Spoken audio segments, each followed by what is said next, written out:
Hey everybody, I'm Billy Mitchell with FedScoop TV. Today I'm here with Eric Green, security strategist at CyberAdapt. Today we're here at the Security Through Innovation Summit talking all things security. Thanks for joining me, Eric. Yeah, thanks for having me. It's great to chat with you about the evolving world of cybersecurity and everything you're facing with CyberAdapt. So I wanted to jump right into it and just ask how your company is helping the government improve its cybersecurity posture. Big question, but would love to hear your insights. So we have this view, it's both in and out of government, of a platform approach to security. And traditionally, we've had a lot of network tools that have been very successful at managing security. And in the world of everything mobile and everything IoT, it becomes a lot more difficult. So at the root, we're really helping define threat detection. So understanding that laterally moving threat without interfering with network flow. And there's other people doing that, and it's pretty interesting. And we're doing some very interesting work on that side, but bringing the mobile traffic, all the mobile traffic, back to the network for inspection, nobody's doing. Okay. And so that's part of what we're doing and being able to do threat detection and inspection on that. And then because we're also securing mobile devices using basically the same method that BlackBerry, certificate authenticated IPsec to geek out on it.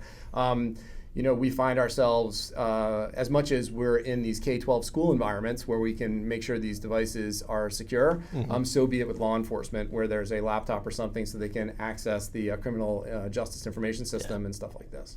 Yeah, one of the things we've heard today a lot at the summit is the, nothing new, but the importance of public-private partnerships.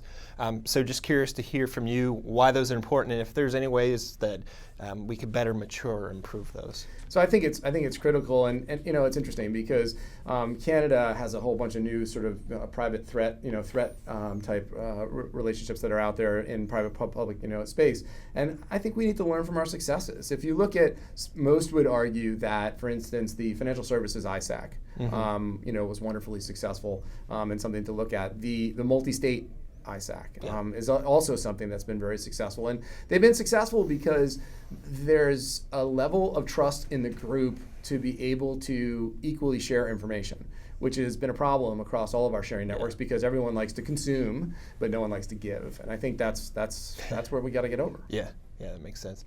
Talk about automation. It's obviously something very important, but how do you see agencies embracing automation? It's obviously something that a lot of the private sector likes to push, but is it really finding a place within the federal government?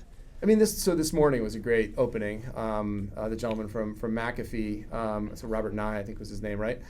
So he was talking a bit about automation, and for the full automation side of things, my opinion is that I don't think the government is there yet, but part of the discussion was managing your human resources. And we have a lot of really good, smart professionals that can do, and that's where threat intelligence and threat detection and understanding the natures of the threat, what we're doing for our customers, comes in concert with automation, right? So you've got this sort of funnel that helps you automate and these tools that sort of knock down a lot of the workload, but then it takes that person, right? The person's not sort of sitting there on the glass like, going through the old IPS days, remember the old days of ISS type of a thing, but they're there, and they're there to sort of be this catch-all to make sure that what does come through gets managed back to help secure the agency or organization. Yeah, and lastly, not to call or point to anything the government's missing necessarily, but is there one or two things you think they could improve on or that they should set their focus on when securing their enterprise? So I think that, there's really two things, and one of them has already been addressed today. I know the government is doing they're working harder to try to get rid of things like common criteria so that the device that gets approved is now four generations outdated, the old BlackBerry situation. So I think that improvement is going there.